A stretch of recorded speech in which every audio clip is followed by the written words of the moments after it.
तो दोस्तों आज शुरू करते हैं एक इंटरेस्टिंग टॉपिक क्लास 10th का रिलेटेड टू हिस्ट्री। अब यू मे थिंक इंटरेस्टिंग और हिस्ट्री कैसे, बट हो जाता है।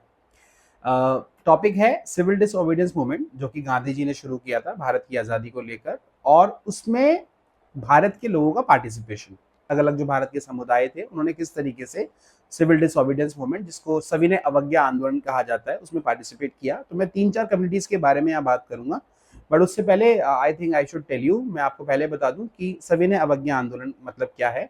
सविनय आप सब जानते हैं, प्रेम से, प्यार से, हाथ जोड़कर, आराम से, और अवज्ञा आज्ञा का पालन ना करना। तो गांधी जी ने ब्रिटिशर्स के सामने कुछ 10-11 डिमांड्स रखी थी, एक तरीके का अल्टीमेटम सर लॉर्ड इरविन को दिया था कि ये डिमांड्स अगर आप मान लेते हैं तो ठीक है, जो भारत के विभिन्न दलों से संबंधित थी, विभिन्न लोगों से संबंधित थी, और यदि अगर आप ऐसा नहीं करते हैं तो जो कांग्रेस है, इंडियन नेशनल कांग्रेस, वो एक बहुत बड़ा आंदोलन शुरू करेगी और जिसका नाम होगा सविनय अवज्ञा आंदोलन। एज एक्सपेक्टेड वायसराय इरविन ने उनकी बात नहीं मानी और गांधी जी को मजबूरी में सविनय अवज्ञा आंदोलन शुरू करना पड़ा। तो ये जो सविनय अवज्ञा आंदोलन था, ये अगर मुझे सही से याद है तो 1930 में शुरू हुआ था। अभी मूवमेंट की शुरुआत कैसे होती है, एक्चुअली गांधी जी ने किया था भारत के इतिहास का एक बहुत ही फेमस सॉल्ट मार्च, जिसे नमक मार्च भी कहा जाता है।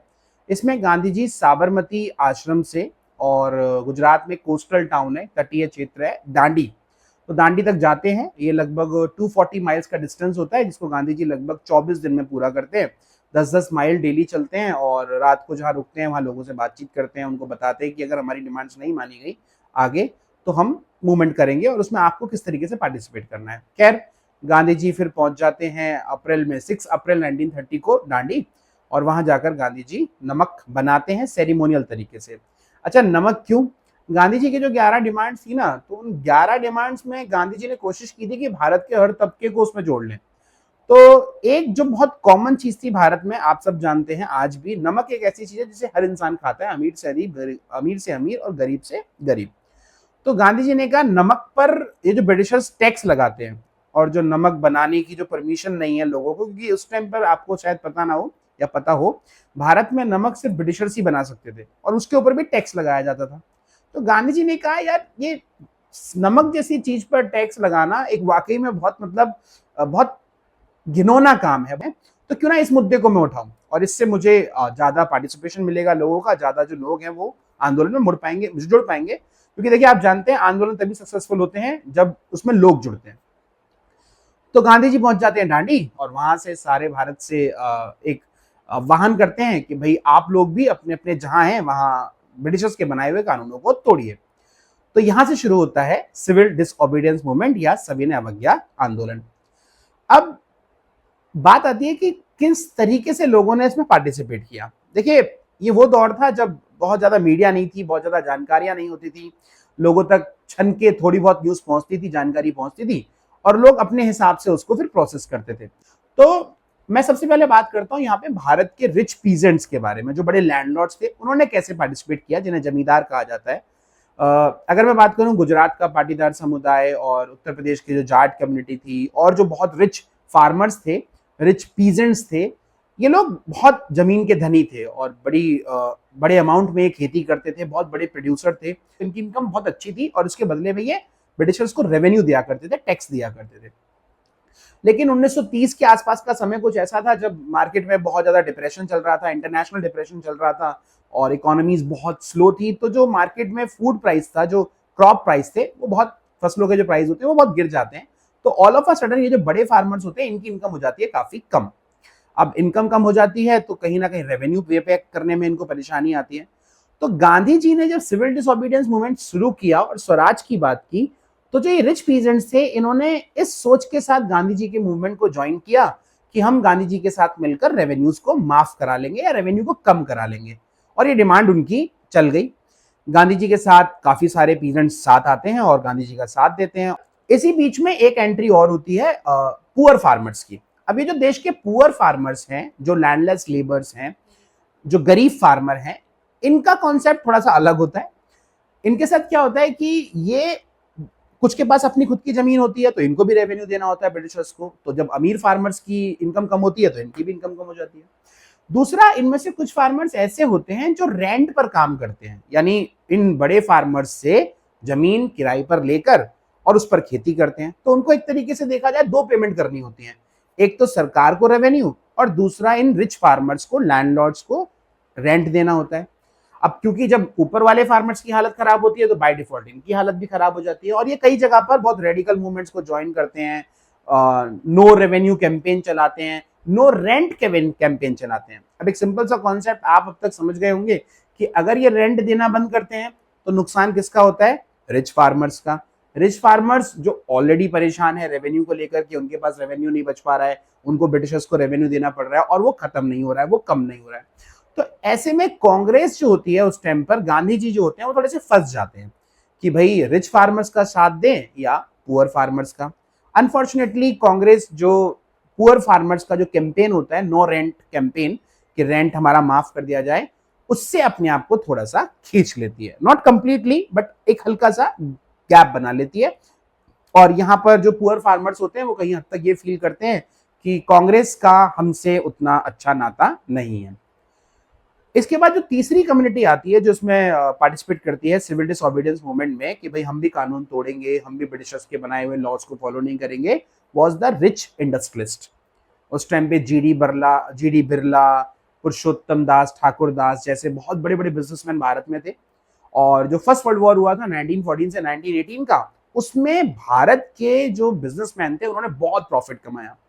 प्रॉफिट क्योंकि ब्रिटिशर्स को बहुत ज्यादा चीजों की डिमांड थी, उनको बहुत सारी चीजें चाहिए थी, और जो ब्रिटिशर्स थे वो भारत में सामान बनवा रहे थे। तो उस टाइम पर ब्रिटिशर्स ने जो पहले कॉन्स्टेंट्स लगा रखे थे, जो बैरियर्स लगा रखे थे, जो बिजनेस करने पे थोड़ा सा पाबंदी थी, वो पाबंदी खुल जाती है।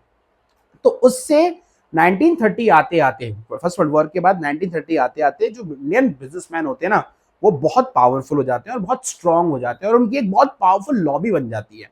लॉबी मतलब एक ग्रुप बिजनेसमैन का काफी स्ट्रांग हो जाता है भारत में। तो जब गांधी जी उनसे कॉल करते हैं भारत में बिजनेसमैन को भी कि भाई आप भी सिविल डिसओबीडियंस मूवमेंट में पार्टिसिपेट करिए और ब्रिटिशर्स के बनाए हुए कानूनों को ब्रेक करिए और नॉन कॉपरेशन भी करिए, आपका सहयोग मिलेगा तो इनकी इकोनॉमी आगे बढ़ेगी। तो ये लोग बढ़ चढ़कर हिस्सा लेते हैं।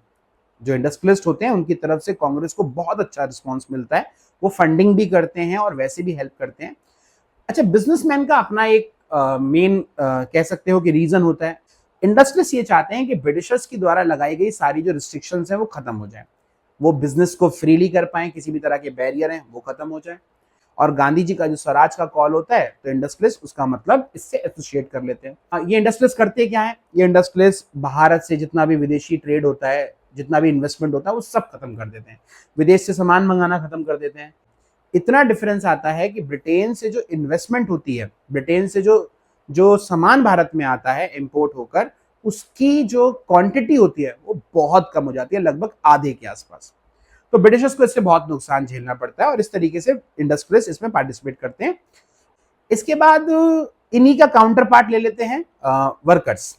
अब ये जो वर्कर्स होते हैं ना, ये सिविल डिसओबीडियंस मूवमेंट में ज्यादा पार्टिसिपेट नहीं करते, एक्सेप्ट अगर मैं बात करूं नागपुर के कुछ फार्मर्स, नागपुर के कुछ वर्कर्स होते हैं जिसमें पार्टिसिपेट करते हैं। बट बाकी जो वर्कर्स होते हैं वो अपने आप को गांधी जी के सिविल डिसओबीडियंस मूवमेंट से थोड़ा सा अलग रखते हैं। उसके पीछे कारण है, क्योंकि कांग्रेस का जो इंक्लाइन था वो थोड़ा सा बिजनेसमैन की तरफ था, रिच इंडस्ट्रीज की तरफ था। अब आप इस चीज को तो कॉमनली समझ सकते हैं कि बिजनेसमैन और जो वर्कर्स हैं इनके बीच में थोड़ा सा गैप था। वर्कर्स को सैलरी हाई चाहिए थी, वर्किंग कंडीशंस बेटर चाहिए थी, वेजेस अच्छे चाहिए थे और वर्किंग आवर्स कम कराने थे। That is absolutely opposite what industrialist want. Industrialist को जो चाहिए था वो उसके बिल्कुल अपोजिट था। तो एक तरीके से क्लैश सा कांग्रेस को झेलना पड़ता है, और उस बीच में कांग्रेस जो है वो वर्कर्स से हल्का सा साइडलाइन हो जाती है, हल्का सा गैप बना लेती है। ये बात वर्कर्स भी फील करते हैं, लेकिन कहीं ना कहीं वर्कर्स का गांधी जी से रिलेशन अच्छा होता है। तो जब वो कुछ अपनी मूवमेंट करते हैं, अपने जब बातें रखते हैं, चाहे वो ब्रिटिशर्स के खिलाफ हो, चाहे वो इंडस्ट्रीज के खिलाफ हो, तो गांधी जी का जो तरीका है उसको वो अपनाते हैं। ओके, जैसे वो गांधी जी की कैप पहन लेना, गांधी जी की तरह सत्याग्रह करना, तो ये सब चलता है। और जो वर्कर्स हैं वो थोड़ा सा अपना गैप बनाकर सिविल डिसओबीडियंस मूवमेंट से चलते रहते हैं। इसी में एक कम्युनिटी और आती है, भारत की महिलाएं। भारत की महिलाओं की तरफ से सिविल डिसओबीडियंस मूवमेंट में बहुत अच्छा पार्टिसिपेशन होता है। परंतु उसमें भी कुछ एक तबका होता है जो घरों से निकल पाता है। जैसे कि अगर मैं अर्बन एरिया की बात करूं, शहरों में, तो शहरों में जो हाई कास्ट जो हिंदूज होते हैं उनके घर की जो फीमेल्स होती हैं वो घर से बाहर निकल के आ पाती हैं, और रूरल एरियाज में जो ये रिच लैंडलॉर्ड्स होती हैं उनके घर की महिलाएं घर से बाहर निकलकर आ पाती हैं और गांधी जी के साथ मिलकर, चाहे वो बायकॉट करना हो, चाहे वो शराब की दुकानें बंद करानी हो, विदेशी सामान की दुकान के आगे हड़ताल करनी हो, मतलब उस टाइम पे महिलाओं ने लाठियां भी खाई, वो जेल में भी गई, उन्होंने प्रोटेस्ट मार्च में भी पार्टिसिपेट किया। वो मतलब भारत के पुरुष समाज के साथ कंधे से कंधा मिलाकर चल रही थी। बट बहुत अनफॉर्चुनेट बात है कि कंधे से कंधा मिलाकर चलने के बाद भी जो उनकी कंडीशन थी सोसाइटी में, उसमें कोई बहुत रेडिकल चेंज नहीं आया। इवन गांधी जी कहीं ना कहीं कभी ये मानते थे और उन्होंने कहा भी कि महिलाओं को एक अच्छी वाइफ, एक अच्छी मदर बनना चाहिए और अपने बच्चों का और घर का ध्यान रखना चाहिए, क्योंकि घर अगर अच्छे से चल पड़ेगा तो देश आगे बढ़ेगा। तो इस तरीके से महिलाओं ने भी पार्टिसिपेट किया और गांधी जी के साथ मिलकर बहुत देश के लिए काम किया। तो इस तरीके से ये अलग अलग समुदाय थे जिन्होंने सिविल डिसोबीडियंस मूवमेंट में पार्टिसिपेट किया। बट अनफॉर्चुनेट चीज क्या होती है कि लगभग 11 महीने बाद गांधी जी इस मूवमेंट को कॉल ऑफ कर देते हैं, क्योंकि ब्रिटिशर्स बहुत बुरी तरीके से इस मूवमेंट के खिलाफ अपना स्टेप उठाते हैं और कांग्रेस के बड़े बड़े लीडर्स को जेल में डाल देते हैं। उस टाइम पर सिचुएशन बहुत खराब हो गई थी और फिर कई जगहों पर प्रोटेस्ट में वायलेंस भी हो गई थी। गांधी जी को आप जानते हैं कि अहिंसा के पुजारी थे वो, और वायलेंस की उनके मूवमेंट में कोई जगह नहीं थी। तो इन कुछ कारणों को मिलाकर उन्होंने सिविल डिसोबीडियंस मूवमेंट को कॉल ऑफ किया लगभग 11 महीने के बाद। और मूवमेंट को आगे बढ़ाने के लिए गांधी जी को फिर जो वायसराय इरविन था उसके साथ पैक्ट करना पड़ा, और गांधी जी को फिर राउंड टेबल कॉन्फ्रेंस के लिए लंदन भी जाना पड़ता है। लेकिन जब गांधी जी वहां से वापस आते हैं मूवमेंट को कॉल ऑफ करके और जाते हैं लंदन और वापस आते हैं, तो देखते हैं कि उनके साथ धोखा हो गया है। ब्रिटिशर्स ने भारत में कांग्रेस को इलीगल घोषित कर दिया है। प्रोटेस्ट करना, बॉयकॉट करना, मार्च करना कंप्लीटली इलीगल हो गया है। तो ये मूवमेंट कॉल ऑफ करना पड़ता है। इससे रिच पीपल बड़े नाराज हो जाते हैं, क्योंकि उनकी जो डिमांड थी एक्चुअली वो डिमांड पूरी नहीं हुई होती है। डिमांड क्या थी? रेवेन्यू कम कराने की। और जो इंडस्ट्रीज की जो डिमांड होती है, इंडस्ट्रीज जो चाहते थे कि भाई रिस्ट्रिक्शंस हट जाएं, बिजनेस फ्रीली कर पाएं, वो उनका नहीं हो पाता। तो इससे जब गांधी जी आगे चलकर 1934 में इस मूवमेंट को दोबारा शुरू करते हैं, तो इंडस्ट्रीज थोड़ा सा गैप बना लेते हैं, क्योंकि इनकी डिमांड पूरी नहीं हुई थी। और अपने आप को स्ट्रॉन्ग करने के लिए 1927 में ऑलरेडी ये फिक्की, अगर आपने नाम सुना हो, तो एक बहुत बड़ी chamber of commerce, federation of Indian chambers of commerce बना चुके होते हैं और इसमें मिलकर काम कर रहे होते हैं। और इस तरीके से सिविल डिसोबीडियंस मूवमेंट काफी हद तक सक्सेसफुल होकर भी पूरी तरीके से अपने फाइनल एम तक नहीं पहुंच पाता है। तो ये था role of different people in civil disobedience movement. आज का वीडियो यही खत्म करते हैं। मैं आपसे मिलूंगा अगले वीडियो में। मेहनत करते रहिए, मन साफ रखिए, फल जरूर मिलेगा। जय हिंद।